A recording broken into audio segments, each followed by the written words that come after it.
C'est l'histoire d'un collégien, pas très beau, vraiment peu à l'aise socialement. Aucune fille n'était attirée par lui. Il était là, et c'est tout. Ce même collégien n'avait vraiment pas d'amis. Il faisait l'autiste à rester dans son coin et à se plaindre de son sort. Il était harcelé, se prenait toute insulte et moquerie possible. Puis, ce collégien est passé au lycée. Il a pris un peu plus soin de lui, notamment de ses vêtements, de ses cheveux et de son visage. Il commençait à plaire à certaines filles. Mais au fond, il savait que quelque chose n'allait pas, qu'il n'avait pas assez évolué, et que malgré tout cela, il était à l'écart des autres. Il commença à se mettre au sport, à le faire tous les jours, encore et encore. Mais comme on sait bien, ce garçon fut énormément critiqué.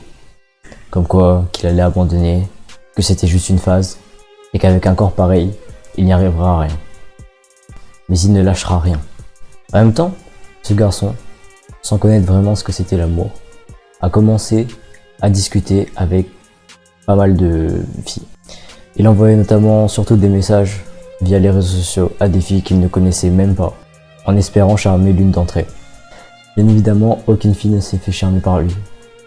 Et le garçon avait reçu un goût très amer dans la bouche. On pouvait même dire qu'il était devenu un peu dépressif, tellement que cela lui causait une maladie. Et heureusement, vu que ce garçon avait une mauvaise santé mentale, à se divertir tous les jours, il tomba sur une vidéo du développement personnel, puis une autre, encore, et ainsi de suite.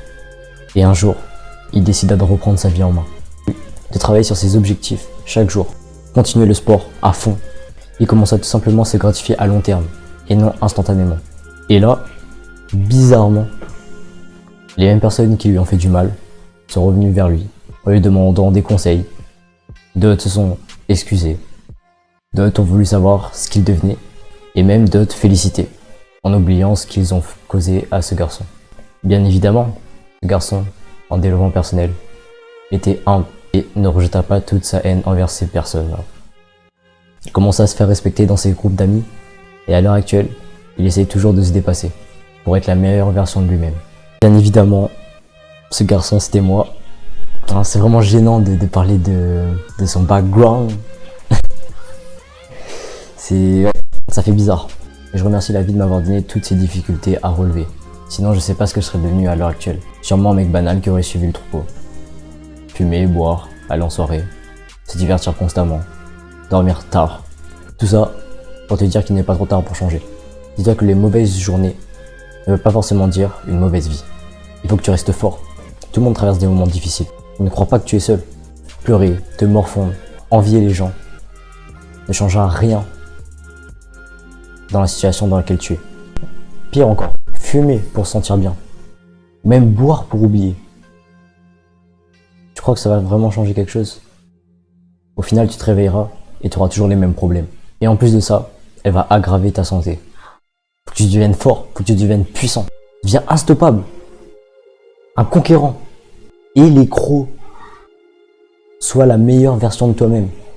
Je sais que derrière un écran, c'est facile à dire. C'est pour ça que déjà que j'ai raconté un peu mon histoire d'avant.